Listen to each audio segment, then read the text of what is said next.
Our Fox 4 investigation of a federal job training program in McKinney has apparently hit a nerve. It has indeed. It triggered a firestorm of emails and phone calls, and now we actually have confirmation from several sources that agents from the U.S. Department of Labor are on campus. They're interviewing students.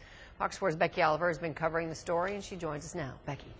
The North Texas Job Corps is a federal facility for disadvantaged teens and young adults. It's a residential program run by a private contractor. Hundreds of students live there for about a year to get their high school diploma and learn a trade like carpentry or nursing assistance. But who is really benefiting? That is the billion-dollar question. We must enact youth employment legislation to put jobless, aimless, hopeless youngsters to work on useful projects. It was part of President Johnson's war on poverty, but 50 years later, the Job Corps is under attack. What they're concerned about is the students getting a diploma by any means necessary. Dr. Teresa Sanders worked at the Job Corps as a GED instructor. She resigned in May. She's filed complaints with the government claiming the North Texas Job Corps engages in extensive fraud and cheating. That's fraud. They're cheating. They're cheating. Dr. Sanders says there's no way some of the kids who were awarded diplomas could have completed the work. Example, she worked with one student who started his freshman year February 21st of this year. Her emails show he advanced to his sophomore year 2 months later on April 30th and was then promoted to junior year on May 13th. That's all normal.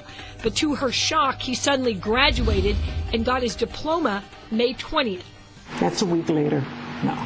So he completed 2 grades, junior and senior year, in a week. Not possible. Not possible. That's not possible. Sanders told us about another student who completed just 45% of his trade on January 28th. A police report says he got busted for drugs a few days later on February 3rd, but his high school diploma awarded to him is dated the same day as the police report, February 3rd. If he did not complete his trade, there is no way he could have completed high school. He would have had to have completed 55% of his trade in just a couple of days. Absolutely not. Can't do that. Suspicious. That's pretty clear. That's beyond suspicious. Both the Department of Labor and the contractor declined comment for this story. Other teachers tell us there was intense pressure to graduate kids. I was asked to find a way to finish a kid. This former teacher didn't want us to show her face because of her new job. She says she resigned because of the corruption. Make sure you've got this many graduates. I don't care how you make them graduate, you make them graduate. If someone else has to sit with that mouse and click A, click B, click C, click D, click A, it doesn't matter who does it. The Job Corps costs taxpayers about $45 grand for each student. That's more than 4 years of tuition at the University of Texas.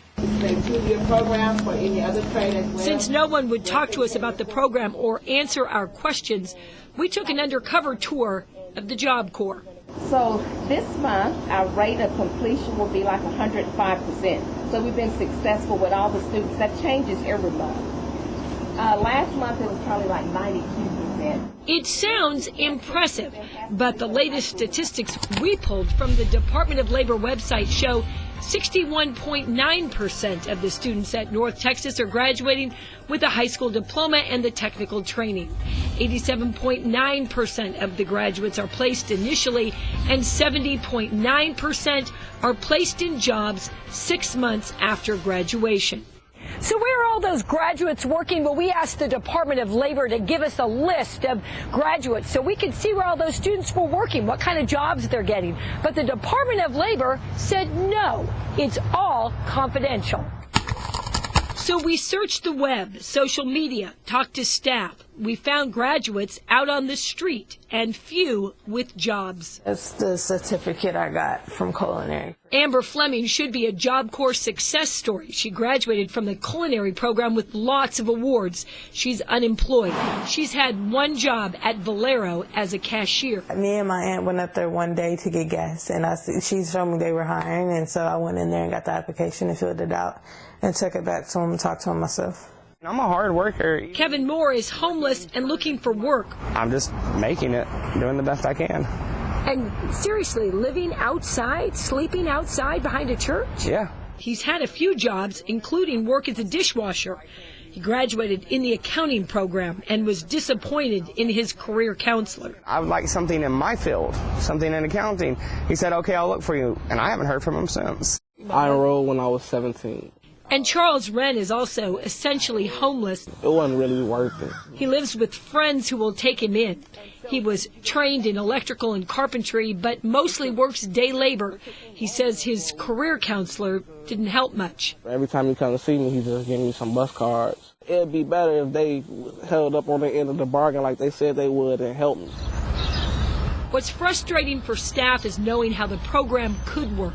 Many students don't have the job tools when they graduate, and by not enforcing rules allowing illegal behavior, many students cannot even pass a simple drug test. I believe Job Corps got lazy.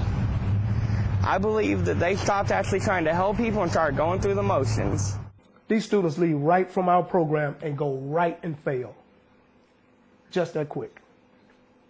They go right and fail. What a huge waste of time. And some believe it's also a huge waste of money. We contacted both the Department of Labor and the private contractor. Both declined comment. The DOL referred us over to the Office of Inspector General. We got no response from the OIG. All right, so Becky, if there are success stories, you think that they would want to brag and share those with you.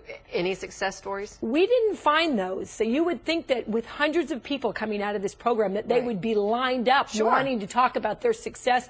We're not seeing it, Heather. All right, so any studies, any looking at the numbers to show that, okay, maybe not we don't have the kids, but we've got the numbers? There was a study that looked at a 9-year period. It examined 15,000 students coming out of the Job Corps. It found that initially that those Job Corps students were making more money, but about 4 years down the road, no, they were not making as much money, about the same as people that didn't go to the Job Corps. Overall, they're saying the benefit does not outweigh the cost. It's an expensive program. Well, it is, and then, you know, a lot of the kids get their hopes up, they want it, and then, you know, they're disappointed and let down, so a cost for them as well.